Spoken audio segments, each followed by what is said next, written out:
moom moo di ci réewum Sénégal mu daal di koy occupé delloowu loolee nga xamante ne ni moom moo daal di nekk loolu xam ne moomeelu état la société bi nga xam ne mooy gérer moomeelu état moom moo ko daal di moom moo ko war a daal di saytu muy SOGEPA loolee nag bokk na ci li nga xamante ni moom moo daal di tax ba ñu koy daal di toppee moom mi nga xamante ni moom moo di l'ex ministre en plus mu nekk loo xamante ni nii kër ga dafa daal di détérioré wu bu baax a baax avancé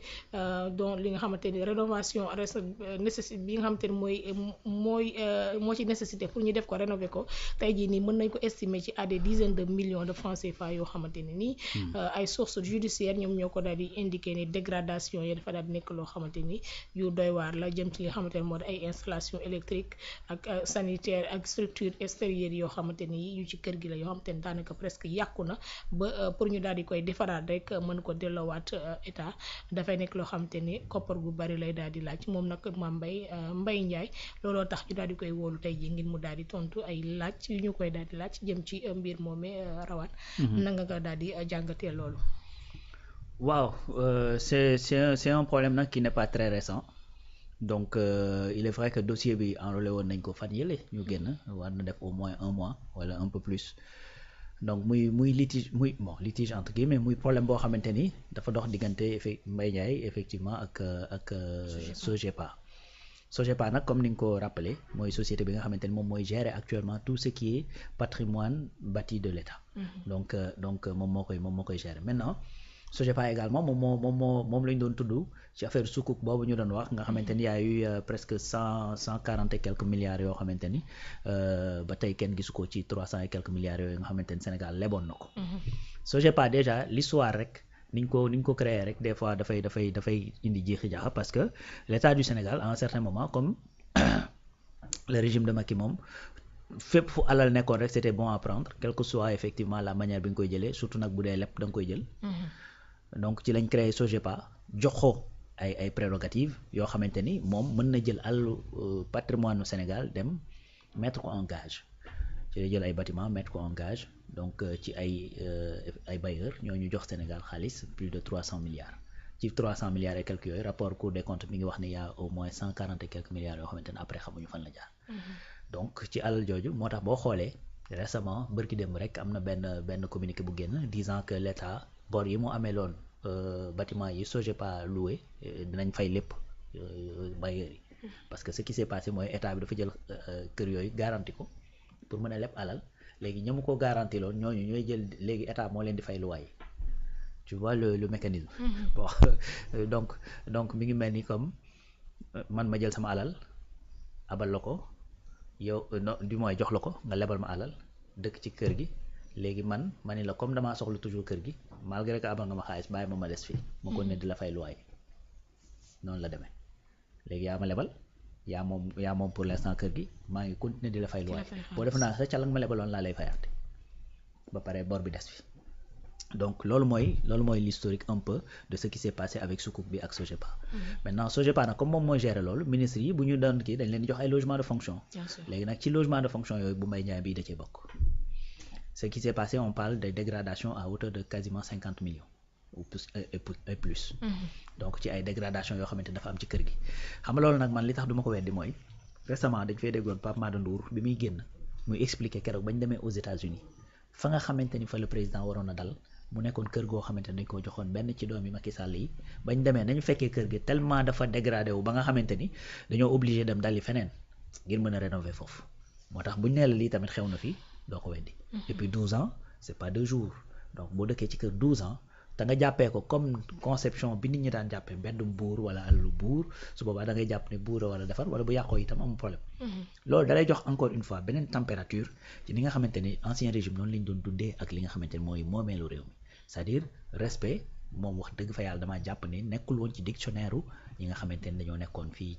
ci réew mi pendant ces 12 ans ni respect effectivement de la vie humaine parce que gis nañ ni effectivement y a eu pas mal de morts et puis y a même des gens qui ont été capables de dire ñii danañ leen tëj ñii ñu ci war a jàpp danañ leen jàpp ñi ñu war a tëj danañ leen tëj ñi ñu war a rey danañ leen rey y a des partisans de cet ancien régime qui disaient ba bu dee rey sénégalais à hauteur de 90% également ñu defaraat réew y a des gens pas plus tard que hier Babacar Gaye qui dit également que hier ou ce matin qui dit également que voilà ñi ñu rey ñoo ko provoqué ñoo ko loolu donc loolu la ñuy sous-entendre en tout cas ci li nga xamante ne moom lay wax parce que nee na ñoom ñoo doon saaga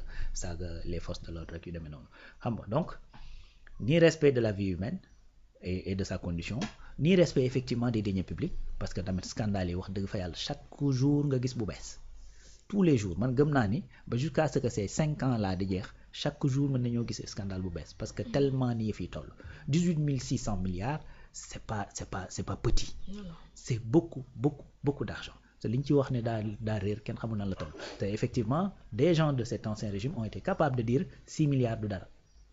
6 milliards 600 du dara parce que on avait dañu brassé plus de 1000 milliards donc bu fekkee 6 milliards 600 rek moo ci kii du dara un ancien ministre de cette république taxaw na devant l'Assemblée nationale ne 2 milliards 500 mille donc lañ may toppee donc ana ñi ñu joxoon ay 400 ak yu demee noonu tu vois donc aucun respect pour nos deniers publics mais également aucun respect pour nos biens immobiliers les gens qui étaient capables de dire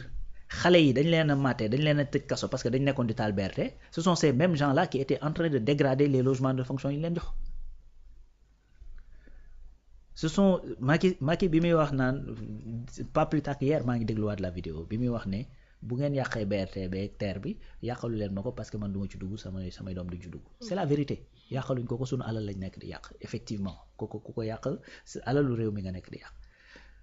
terre bi nga xamante ni fierté africaine la et cetera fierté entre guillemets puisque voilà donc mi ngi noonu mais ce que je veux dire par là c'est-à-dire ce sont ces mêmes personnes là yi nga xamante ni au même moment ñi ngi reprocher des jeunes sénégalais yi doon manifester de faire des dégradations de biens publics ñoom ñoo nekk di def ay dégradations de biens publics ça rejoint li ma doon wax ci Ismaïla ma ne en même temps mi ngi jàpp nit di ko taxer de voleur de téléphone kilifa gu toll ni Ousmane Sonko ko taxé ko de voleur de téléphone yóbbu ko kaso en ce même moment tu étais en train de refuser diplomatiquement une offre qu'on t'a fait gracieusement en tant que ministre de la justice voilà le paradoxe ak problème yi nga xamante ni ci leen doon dund c'est-à-dire on avait l'impression que c'est des fois da ngay def ay analyses tu as l'impression que tu retournes dans les années 1600 1700 où il y avait effectivement un roi boo xamante ni tous les torts c'était le peuple lépp luy problème peuple bi la et puis lépp luy lu baax royauté bi la tu taxes le peuple tu les pompes ngay dund tranquille xam nga donc c'est l'impression que tu as parfois c'est l'impression que tu brasses des milliards di détourner fii à gauche à droite ay problème ay trésor bi fii terrain yi fële xam nga quelqu'un qui est capable de mettre une caution de presque 500 milliards à deux en ce même moment benn kër gi nga dëkk ñu jox la comme logement de fonction mënoo ko sax entretenir parce que nag fii ku dëkk ci kër war koo mën a entretenir quand même da ngay dëkk ci benn appartement moo ko jëndoo ko xam la dañ la ko loué des fois sax nga am problème pour kolo pour fay weeru dee mais da ngay fexe def le tout ba ku fa ñëw gis ni kat yow fi nga dëkk c'est décent di nga ko defar parce que tamit booy génn di nga xam ni am na locataire boo xamante ne dalaa joxoon këram booy génn war ko mën a delloo ci état léegi nag bu ñu fekkee ni ñun état du Sénégal maanaam considéré wuñ ko comme ku leen naka laa koy tuddee ku leen jox ay privilèges c'est-à-dire mais nag kii da daan wax ne Alaaji Mor Mbay daan na wax loolu ne badoolo mooy paa bu saf xorom la woon boo xamante ne dañ ko daan teg RTS muy wax lu bari moo daan wax badoolo sax lañ ko tuddee voilà badoolo mooy def loo ko jox mu ne dama ko yeyoo mooy def boo ko defalee privilège mu ne dama ko yeyoo